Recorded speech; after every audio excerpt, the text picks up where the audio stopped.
শিমুলতলা এলাকায়। এখানে আমাদের কাছে বেশ কিছু তথ্য এবং অভিযোগ ছিল যে এখানে ভেজাল ছানা এবং ঘি তৈরি হয়। তো আমরা সেই সূত্র ধরেই আমরা এখানে অভিযানে এসেছি এবং এসে এদের বিপুল পরিমাণে যে ভেজাল কার্যক্রম, এক কথায় হচ্ছে ভয়ঙ্কর অস্বাস্থ্যকর পরিবেশে তারা এই প্রতিদিন প্রায় 200 মণ দুধ থেকে ছানা তৈরি করছে এবং সেই ঘিয়ের উপকরণ তৈরি করছিল, যেটা ক্লিয়ারলি সেটা ভেজাল ছিল।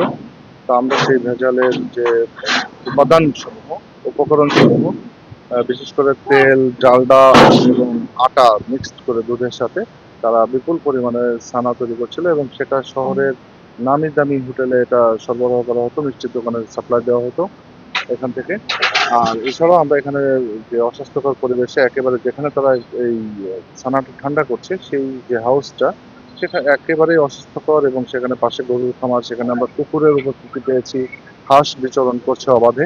তো এই সকল অস্বাস্থ্যকর পরিবেশে খাদ্যপণ্য প্রস্তুত এবং ভেজাল খাদ্যপণ্য প্রস্তুত করার অপরাধে ভোক্তা অধিকার আইন অনুযায়ী গোপাল ঘোষ নামে যিনি ব্যবসায়ী আছেন ওনাকে 50,000 টাকা জরিমানা করা হয়েছে এবং তার এই প্রতিষ্ঠান আমরা সিলগালা করে দিয়েছি যে এই পরিবেশ স্বাস্থ্যকর উপায়ে যদি উনি করতে পারেন এবং করার পরবর্তীতে যদি এটা আহ, নিরাপদ হয়, পরিবেশটা যদি স্বাস্থ্যকর এবং তার উৎপাদিত খাদ্য নিরাপদ নিশ্চিত উনি করতে পারলেই তখনই এটা আমরা হয়তো উনি কার্যক্রমটা পরিচালনা করতে পারবেন। অন্যথায় তার এই কার্যক্রম একেবারেই বন্ধ থাকবে, কোনো সুযোগ নাই তার এখান থেকে নতুন করে আবার পণ্য উৎপাদন করা যায়, ভেজাল পণ্য বা অস্বাস্থ্যকর উপায়ে খাদ্যপণ্য প্রস্তুত করা। তো আমরা এই প্রতিষ্ঠানটির কার্যক্রম সাময়িকভাবে বন্ধ করে যাচ্ছি সিলগালার মাধ্যমে এবং তাদেরকে ইনস্ট্রাকশন দিচ্ছি যেন ভবিষ্যতে তারা যথাযথ আইন এবং স্বাস্থ্যকর উপায়ে খাদ্যপণ্য প্রস্তুত করে, অন্যথায় তাদের যে কার্যক্রম এটা স্থায়ীভাবে বন্ধ করবে।